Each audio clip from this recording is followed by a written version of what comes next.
Just want to start off this video by saying thanks to you guys for getting me past 300,000 subscribers. That's insane to me. I can't believe the channel's getting this big. I will say we did pass it on the same day that Mr. Beast passed 300 million subscribers, which did take a bit of the wind out of my sails, but regardless, it's crazy to me and just wanted to say thanks at the start of this video. Okay, so today we're gonna be talking about more than just Once Human. Sorry to clickbait you here, but we are also gonna talk about the first Descendant. But if I added that name into the video, it just would have been such a long title. And let me just say up front, I am gonna come off as a hater in this video. I think these are bad games. But if you're playing these games and think you're having a great time, you are wrong.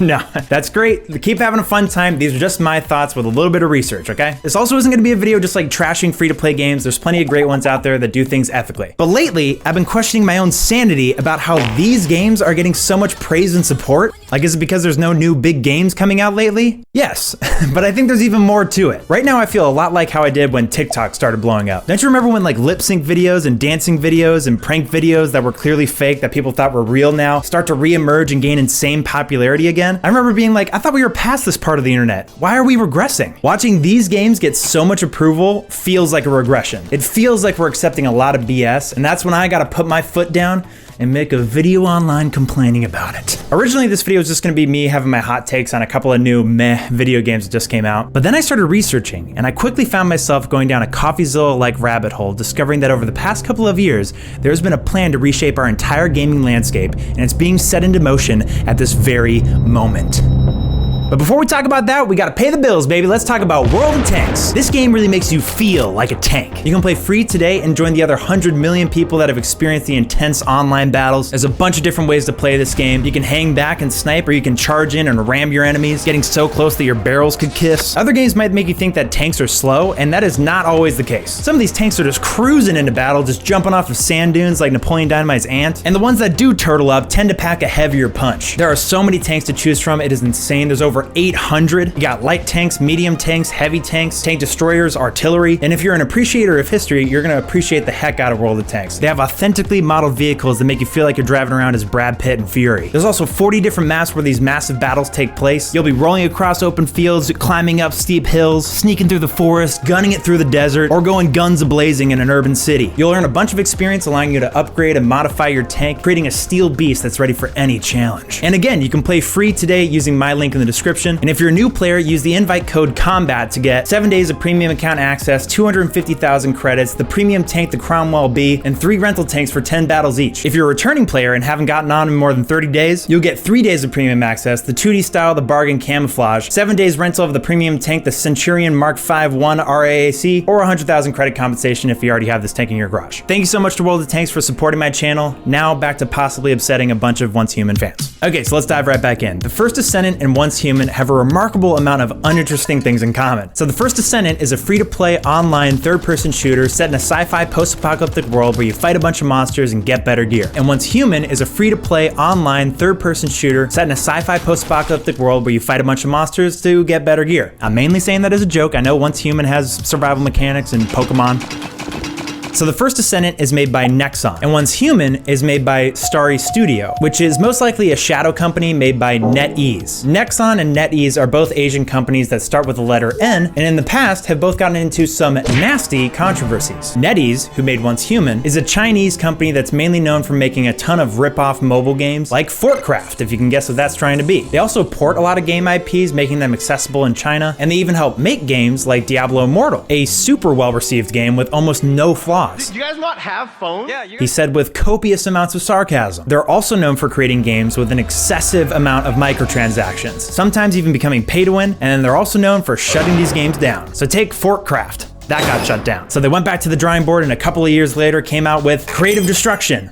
It's just Fortnite again with a worse name. And that got shut down. By the way, if you had bought anything in these games, when it shut down, you lost everything. And I even saw a Reddit post of a guy losing $4,000 worth of stuff he bought, which to be clear, this guy's a moron, but it still sucks. NetEase will also make like 3 versions of the same game that's trying to be the hottest new thing. For PUBG, they made Rules of Survival. That got shut down. They also made Survival Royale. That got shut down. And now they're at Knives Out, which has lasted, but also got sued for copyright infringement from PUBG, which after 5 years, they finally reached a settlement last December. Just recently, they released Egg Party, their blatant Fall Guys ripoff, which is actually kind of blowing up. But We'll see how long it lasts before they shut it down. They're not exactly the most trustworthy company, but they are extremely successful. To put it into perspective, the CEO of NetEase, William Ding, became the richest person in China in 2003. Today, he is the ding ding ding fifth richest person in China with an estimated net worth of $32 billion. By the way, if you think Starry Studios is an entirely different entity than their parent company NetEase, I would love to be proven wrong. But personally, I could barely find any details online about Starry Studios. There's a website for Once Human, but there's no website for Starry Studio. I couldn't find who the founder is. I couldn't find who the game director was. I couldn't find a game designer on this team. Time out. I had a piece I was about to show you guys about how the only person that they're willing to show from their team is this guy named Derek, who has no last name and also refers to himself as Big D,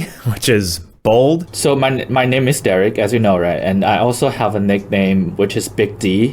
Do you want to guess why I have this nickname? You want to guess?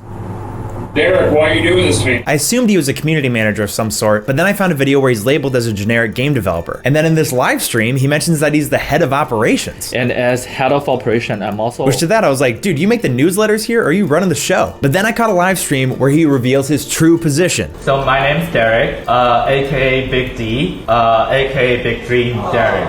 Okay, so my title is actually head of operation for the overseas market for Once Human. Overseas marketing. That makes way more sense. But I want to find the people that are actually making this game, not just their hypebeast salesmen. By the way, I've never seen this girl again. But then I found another person. There's a video on their channel that features a girl named Ruby. Now, it's this girl named Ruby who's also referred to as a generic game developer. And again, given no last name. In this video, she gives a vague description of what Once Human is while showing gameplay of it with like strangely stock corporate music playing behind it all. It is very bizarre. Once Human is a new, weird sandbox survival game that gives players the freedom to explore and experience the game in whichever way they like.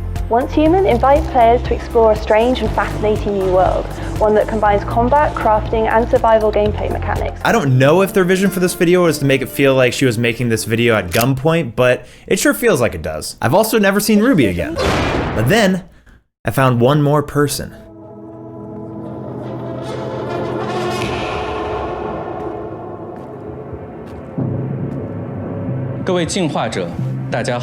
Woody. Woody. Hello everyone. Welcome to Once Human, a game full of infinity possibilities. I am Eric. Wait, what? 欢迎来到充满未知惊喜的7日世界。我是吴迪。 Wu D, okay. So his real name is probably Wu D, but the name he gives Westerners is Eric. Big D is probably doing that too. It's a big D here. At first, Wu D is also labeled as a generic game developer, until recently where I saw him brought into an interview and he's labeled as the chief designer. I think we have our man. I think he is the head of Starry Studio. This guy's the real head of operations, not Big D. He ain't running the show. Overall, the studio's image just comes off really fishy to me. Derek has mentioned that they've been working on this game for 3 years with over 300 employees, but like, do these guys even have a logo? That seems pretty wild. I did catch that they used this mark in the launch trailer, but it's not used anywhere else. It's not on their website. Their logo isn't even in their video game. They seem extremely particular about who they put in front of the camera and not giving any last names, which, you know, I know China handles their information differently than the States, but does that mean that you can't give any credit to your team members? Is there any credits for this game? I couldn't find any. Where is the recognition for the real artists and programmers that made this game? As an artist working on the game, I would feel incredibly slighted. The couple of guys that we have heard from seem lovely and surprisingly passionate about their game. But we gotta remember, especially in the gaming world, passion does not equal promise. I've seen a lot of people like supporting Starry Studio like they're some rebellious studio ready to stick it to the man, their boss, NetEase. This is a quote from the NA marketing director of this game. We don't want pay to win in this game. We will sell cosmetic packs. We don't like any kind of pay to win in our studio, so NetEase has to kill us all or replace us. That's kind of metal. We might do a battle pass, but we don't think so. It's not that fun, in quotes. Yet, spoiler alert, at the launch of the game, they added 3 of them. So, I'm sorry, but I don't believe that they're in full control of their game. Also, what a weird thing to say about your publisher. NetEase has to kill us all. The thing I want to know is, where did this studio come from? Was it a random Chinese indie studio that just f***ed around and made their first video game a global MMO? Or was it another studio formed by NetEase for strategic business moves and liability reasons? So that's the team that made Once Human. Nexon are the developers that made the first Descendant and also have a similar track record. They're a South Korean company known for making games and jamming them full of microtransactions and then shutting them down in rapid succession. Take Dragon Nest 2 that was launched in March of 2017 but only lasted 9 months before getting shut down in December of 2017. Then we have Durango Wildlands that was launched in May of 2019 but was then shut down only 7 months later. And then one of their newest games, Warhaven, which actually looked kind of different and cool, that was launched in September of 2023 and only 4 months later announced that they were shutting down. The running joke that I kept seeing on Reddit was anytime a Nexon game comes out and you want to tell your friends about it, by the time that you guys go watch the trailer, they're already announcing that the game is shutting down. It's not exactly the best reputation to have. You know, not everything that Nexon and NetEase are involved with are bad or bombs. You know, Nexon made MapleStory. Hold your applause. They published MapleStory and then they absorbed the developer Wizit, which I do love the word absorbed here, like they're the no-face monster in Spirited Away, just gobbling up a bunch of companies. But yeah, as a kid, I remember playing MapleStory and having a decent time, but kind of stinks to find out they got sued for a record-breaking $9 million for basically fucking with the odds of their loot box system. Quote, Nexon is even alleged to have dropped the odds of obtaining certain cubes to 0 for MapleStory players without informing them. This means players would shell out 2,000 won for a shot at obtaining an item that was never actually available to them to begin with. Pretty slick. My dad told me once that when he was growing up, he worked at a county fair working the claw machine. And he told me that one time he messed around and loosened the grip of the claw so no one could get anything out of the claw machine no matter how hard they tried. After he told me that story, I never spoke to my father again. Just kidding, I don't even know if he did do that. I just know that he could do it. Unlike my dad, Nexon was very much cool with greasing the jibs on their claw machine. That is the company behind the first Descendant. I will say Nexon has some winners. They published Dave the Diver, and Nexon has a 70% stake in Embark. Embark made the finals, which I love. And it's a pretty revolutionary game when it comes to tech and destructible environments, and the contributions that they're making to the open source community are awesome. Their microtransactional model hasn't run wild, they just have a battle pass in a store with 1 premium currency. And admittedly, I have spent money on the finals. I wanted the stick gun. Sue me. Don't, that's... Do you guys still want to hear my takes on these games?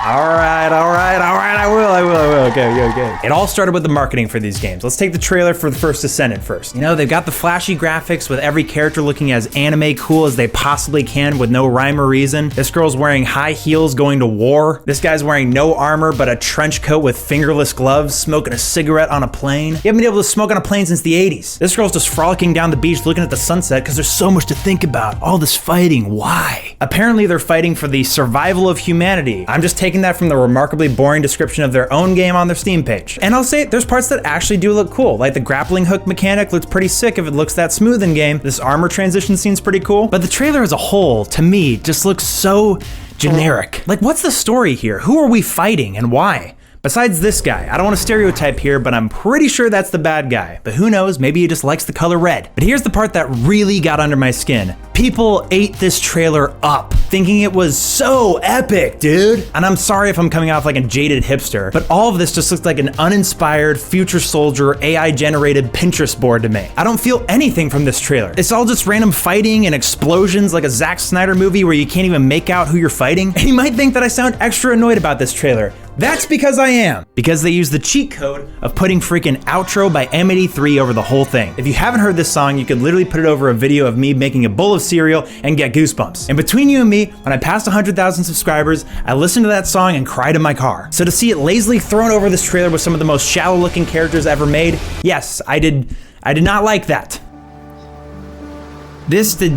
You do not deserve something as special as Outro. This is gonna make, this is what, the fact that they use that, I mean, like the fucking horns helmet, it just looks like a crazy ass fake mobile game. I feel like an actually epic trailer tells a little bit of a story, or at least a slice of one that does make you feel something that's enhanced by the music. Usually it's a song from the game soundtrack, like in Breath of the Wild, or The Witcher 3, or Remember Reach, or you can use a regular track, but it's usually best used with some creativity to it. Like Gears of War 3, the whole world is falling apart and in the background they're just playing Mad World on piano, like, oh, come on. And you remember freaking Dante's Inferno trailer? Going through the 7 layers of hell to Ain't No Sunshine, chasing after your dead wife? Woo! Yes! Those trailers and games actually have good direction with something to say, instead of the first Descendant trying to be an anime Michael Bay. Bars. Brazy. And then I watched the actual gameplay trailer and it looked exactly how I expected it would. Just stiff as shit. That was my bias for the first Descendant before even playing it. Once Human is actually a bit of a different story. From my initial glances at it, it actually looked pretty cool and unique. But then the gameplay trailer started. Ew. Ugh. That font is terrible. And I realized, oh, they're not gonna do some cool, unique Stranger Things-like world. They're just gonna shove anything that remotely inspires them into their game with no rhyme or reason, but this time, they get to hide behind the veil of having unexplainable interdimensional anomalies. So anything could be in their game, like demon birds and stuffed animal dragons that help you garden your post-apocalyptic house. That totally doesn't throw a wrench into any sort of suspenseful environment that you've built up. And a lot of this promo just looked jank to me. You can build your own home, but it's not like a salvaged post-apocalyptic shelter. It's like a perfectly pristine Midwestern home. And you can dance in your house, because every game should have dancing in it, especially ones with a sanity meter in their game that are trying to capture a haunting Lovecraftian mood. What a joke. It just feels like the developers don't have any solid direction for this game, which I believe they don't. Maybe the most baffling thing I've seen this entire year was the Once Human launch trailer, which I feel like it's gotten lucky for going fairly under the radar. If you haven't seen it, let me just show you the intro. Okay, cool light bulb spider, that kind of fits the vibe. You got balloon people. It's a little weirder, but still cool. Oh, are they doing the Borderlands intro? And I'm out. Yep, you lost me. I don't know what the that was. I don't know what the communication was for making this trailer. I don't think the cinematic team has ever played the game, and it left everybody in the comments confused as shit. Nice. Okay, so then I actually played these games, and we'll do Once Human first. So I opened it up, and then it started updating itself in the game. Game must be restarted, okay. Call of Duty walked so Once Human could run, and then stop running because it has to restart after it optimized the shaders, and then load in again. Right off the rip, oh my lord, does this game take itself way too seriously. Our world is broken, fallen into the abyss. Falling down, our world is destroyed. But everything is born from darkness once your faith overcomes despair. This game makes you think, dude. It's like, so deep. Hey, games, just fucking be a game. Enough of the philosophy bullshit. You got aliens and chain guns the size of my fucking house that you shoot with. Just be a fun game, you fucking douches. I won't deny there's some cool imagery here. This giant shadowy figure in the fog. It starts out with a scientist getting like possessed and his neck snapping. Like, that's dope in my book. But then any storytelling in game is just rough on all fronts. Like things just instantly disappear or reappear. The writing and voice acting are atrocious. It was all my fault. Hey. Try and stay calm. I'm here.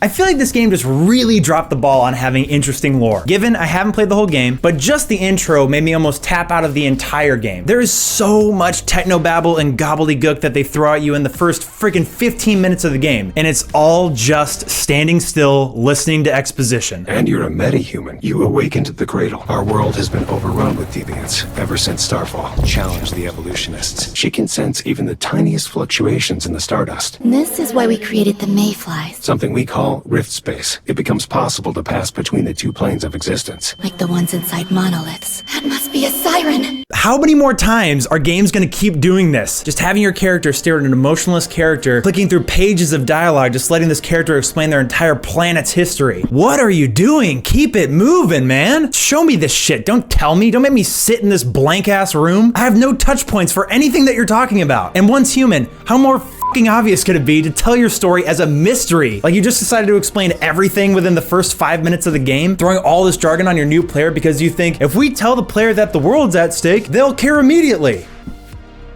Morons! I should say that the first Descendant story also sucks, and they also throw a ton of jargon on their player right off the rip. By the Vulgus, the Colossi, Corel. The investigative core. Architect ruins. We can close the dimensional wall with this. Void energy detected. You guys can't use these seats. The Arcade of Descendants. And they make the same mistake of just standing listening to exposition from one of the most boring commanders I've ever seen in a video game. By the way, I really like Force Gaming's channel, and he just did a 160-hour review on Once Human. It's like a 30-minute video, and not once does he even cover the story. I don't think that's a fault on Force Gaming. I think that there was just no story to tell. He also mentions that the movement is rough. He also mentions that the melee is rough, which is exactly what I felt. The movement of your character as you navigate the environment, as you climb up onto things, and especially the melee, it's just super floaty. Like, I don't know if it's latency compensation, it probably is, to be honest, but it can feel very rough at times. Your character just finds itself kind of drifting around a lot. The melee has never felt good, and that really hasn't gotten any better here for launch. I also felt this way with the first Descendant. The movement felt super stiff, the grappling hook feels super rigid. I keep hearing that both these games have really good graphics. Guys, I know I'm a newbie game dev and I probably sound like really pretentious saying this, but it is so easy with the technology we have to have great graphics. It is hard to have good style, which I think both of these games severely lack. Once Human is way too inspired, and the first Descendant is too uninspired.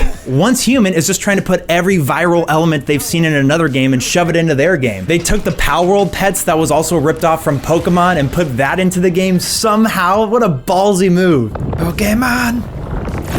The whole world feels like a mixture of Control and Stranger Things. They got the Death Stranding weirdness with the cradle on the back. Are you kidding me? And they got the Sims house building. No, I'm just kidding. I don't really care about that. But then you look at the first Descendant and it's like, what was the idea here? Oh, we're future soldiers that fight bad guys. That's it? You guys have like $1 jillion to work with. You fucking idiots. I'm really glad that none of us look alike and we gotta make our own characters. And I feel really cool and unique being this guy because all this gear that I earned after I started the game. And apologies to Once Human for my personal experience. I am just so sick and tired of doing these boring ass survival mechanics like cutting trees and mining ore over and over and over and over again. Just, I'm done with it, dude. It's so fucking boring. The combat in both of these games are so easy. Oh gosh, geez. Although they are getting hard mode, so hey. Both of these games are obsessed with menus and the UI is a mess and it's everywhere all the time. My God, Once Human has like 1 million achievements that make you manually claim it every time you do the achievement. Force Gaming also called it out. Again, Force Gaming likes this game a lot. Idiot. I'm kidding, I really like Force. But I gotta give credit where credit's due. Once Human might not be my kind of game right now, but it has been for a lot of people, and a lot of people keep saying the same thing over and over. The game's got a bit of jank, it had a little bit of a rough launch. The main reason why they got mixed reviews on Steam was because like a terms of service thing that was kind of blown out of proportion. Turns out it's probably fine, but if they were a more trustworthy company, that probably would have went over better. But it's a free-to-play game with a ton of content, and people are having fun with it, especially with their friends. So NetEase, Starry Studio, whatever, you're bringing enjoyment to a lot of players, and that I gotta respect. The first Descendant is not my kind of game. The world feels completely dead, and the quest objectives are some of the most boring I could think of. The invading Vulcan forces are establishing. Yeah, I don't want to play this game anymore. So I don't think that is a good game, and I don't know how many people are having that much fun, besides some min-maxers that are obsessed with grinding and grinding and grinding to get the best gear, to look the best, except you can look the best by just paying exorbitant amounts of money. So let's talk about those microtransactions, baby. Let's talk about it Once Human first, then we'll go into the first Descendant. Let me say this first. I'm not against microtransactions full bore. These are free-to-play games, the developers gotta eat, and they gotta keep the servers on, so I get it. But I think there's a difference between that and just trying to make the most amount of money as possible. It feels like they had the idea for the store before the game, if that makes sense. I don't think either of these games had their priorities in the right place. So Once Human's microtransactions. Their premium currency is called Christians? Christians? Kind of a weird term. How much does that cost? Oh, it's gonna be 20 Buddhists. You can use this currency in store to buy cosmetics and top up, which, whoa, I haven't seen that term in a game since the crazy mobile game ads video I did. How come so many people are downloading games that make you top up? Well, nobody downloads our game where you can get 10 million points without spending a single penny. Again, I don't find anything really wrong with buying cosmetics in a game like this. I do have an issue though with games like World of Warcraft being able to do it. I hate the idea of spending a ton of time to get cool gear, getting rare drops, working my ass off to finally look badass. But when I'm in Orgrimmar, level 1 passes me with cooler gear because he swiped his credit card. Screw that. Honestly, you actually can do this in Once Human, I just don't care. And the costumes and prices are insane. You can buy Christians from $1 all the way to $100. They pull the classic manipulative bullshit of having the amount you spend leave you with a leftover amount that's conveniently just out of reach of being able to buy another item, so you're incentivized to purchase again. I did also notice that they're mainly trying to get people to buy their $30 pack. Most cosmetic packs cost $12.80, which you could technically get for $20 after you buy a $15 and a $5 pack, leaving 140 Christians left over. But again, they really just want you to make that one purchase and buy the $30 pack of 2,280 Christians. Gum packs also try to make you spend $30, which costs $15.60, so you could either buy $30 worth of Christians with 720 left over, or you could buy a $15 pack and then a $5 pack, you're still not there, buy one more $5 pack, and that puts you at $17.50, which after your gum pack that you've purchased, puts you at 190 left over. So how about you just buy the $30 pack, you cheap bitch? You can also rent gun skins for 11 days at a time. There's also these really cheap things called gift boxes, which are just loot boxes that have a 2% chance to get a weapon skin permanently. How generous. There's a 61% chance you'll just get the skin for a fucking day. And on the next tab, you can spend $50 to make your house made out of glass. Since these microtransactions are now getting to be the cost of full-priced indie games, can we stop calling them microtransactions? I feel like I've heard this before, by the way. I apologize if I'm repeating somebody else. How about we start calling them macro transactions? This guy knows what I'm talking about. Then we have the Battle Pass and the Premium Pass and the Meta Pass. The Battle Pass is $10. The Premium one where you skip a bunch of levels is $24. The Battle Pass has some decent items in it every now and then. A lot of BS though, and these keys that can get you to unlock exclusive items like Dreadlocks, B, or Carrot. Take this out of the game, dude, what? That you then have the Meta Pass in case they haven't milked you to your last drop. It's $5 a month. You get some stickers. Stickers, bruh. Some in-game currency daily, a new campsite, and some time-saving features once you move into the Eternal Realm thing. Is there a problem with any of this? Superficially, not really, but it does clearly identify what this game's developer values over anything else, making them motherfucking Christians, making that money. Even what I read online, a lot of players like the game, but also admit that there's a lot of jank in the game, yet they've exhausted literally every option to make money off of their free-to-play game that I can think of. It would be one thing if it was just like a battle pass, like it's not. They've strategically pinpointed exactly where players have drawn the line in the sand of where microtransactions have pissed players off in the past. And they've taken every liberty available to get right up to that line where they're reaching over and their fingertips are just grazing the bills that are flapping out of your wallet. I think it's hard to argue that it's predatory at this point, but it does everything in its power to almost be. Like I mentioned the loot boxes thing, look, they have a disclaimer before you start using them, like a label on a pack of cigarettes. They do this so players technically can't gamble their dicks off. And again, I'm sure there's devs on the team that are actually trying to make a good game, but the financial aspects to these games are just so fucking slimy, dude. Now let's cover the first Descendants microtransactions. A little bit of a different story here. These guys go hard at selling you everything they can in their game. I think you can roughly buy the whole game. Nexon sells Caliber, their third currency in the game. They sell packs of Caliber from $5 to $100, and I do think their pack bonuses are hilariously stingy. The $20 pack gives you 1,000 Caliber with a 60 of Caliber bonus. That is not even a quarter of the smallest pack of Caliber you can buy. Once Human is PvP, so they have to avoid the whole pay-to-win thing, but the first Descendant is just PvE, so there is no line in the sand. They just sell you power, cosmetics, money in game, everything they can really think of, no holds barred. You can buy every booster you can think of. You can buy every Descendant, going from the standard ones all the way to the really epic ones like Kyle for $20. We got the Battle Pass, it's $10. You can upgrade that Battle Pass for $30 just to get 25 bonus levels. In the Battle Pass, they have some, well, they have conga drums. I don't know what goes through these developers' heads to allow this in their game. You can also get a hamster wheel on your back. I saw a guy with a polar bear teddy bear on his back. It's a polar bear with a Coke. Why do these games have to do this cute bullshit? I mean, it's very cute, but why? Like the immersion breakage this game allows itself to have is just, it has no respect for itself. Like, is your story not about saving humanity that's on its last leg? Your words, not mine. So let's talk about the big ticket item, the Ultimate Descendants. Now I will say most of the gear in the game you can get if you just work really hard, every day, for 12 hours a day. A lot of these Asian studios, I know Black Desert has this problem too, they just make their player base become like a slave to their game to get all their rewards. And I don't even have a joke for it, I just think it's gross. They're trying to get their players to stay on the game longer, where they can market their shortcuts to their players and tilt them in the direction of their cash shop. That way they don't have to grind so much. It's a serpent eating itself. Anyway, the Ultimate Descendants are notoriously hard to get, but you could just buy them for a mere $100. Yeah, fuck you, man. So you can suit up as Ultimate Ajax, or you can strip down to Rule 34 Ultimate Bunny. Lord forgive me, for I have sinned. Then we have the event skins. Like this bunny one, you can spend $50 to get. And before you ask, yes, this is Nexon, so of course they have a sexy French maid costume for some reason. And dinosaur pajamas, and a panda costume. What are we doing? You can also change the color of your armor in this game for a price, 25 caliber each, and there's 6 slots. And here's the kicker you've probably heard about. Those paints are consumable, so you only get to use them once before you have to buy one again. It's insane. I think both these games have some fun to be had, but they were both made with money at the core.